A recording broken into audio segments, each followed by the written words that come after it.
आली आहे महाशिवरात्री. महाशिवरात्री हा दिवस खास आहे.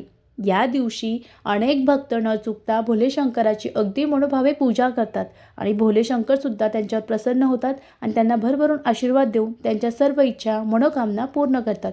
मग मंडळी, या दिवशी तुमच्या घरामध्ये महाशिवरात्रीचा उपवास करणार आहात, पूजा अर्चा करणार आहात. मग काही चुका आहेत त्या तुम्हाला कटाक्षाने पाळायच्या आहेत. मंडळी, या दिवशी चुकूने तुम्हाला काळ्या रंगाचे जे वस्त्र आहे ते परिधान करू नका. शक्यतो पांढऱ्या रंगाचे वस्त्र परिधान करा.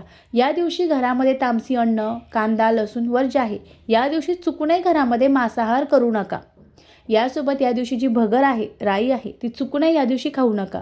या दिवशी कुणालाही अपशब्द बोलू नका. जी मोठे व्यक्ती आहे त्यांचा मान ठेवा, अपमान त्यांचा करू नका. या दिवशी तुम्हाला तुमच्या घरामध्ये जे भांडणं आहेत ते सुद्धा करायचे नाही. कटकट जी आहे ती चुकूनही करायची नाही. या शिवरात्रीच्या दिवशी तुम्हाला सकाळी लवकर उठायचं आहे. उशिरापर्यंत चुकूनही झोपायचं नाही. आपलं जे घर आहे ते स्वच्छ ठेवायचं आहे. यासोबत आपल्याला जे ब्रह्मचर्याचं पालन आहे ते करायचं आहे. या दिवशी जागरण करायचं आहे.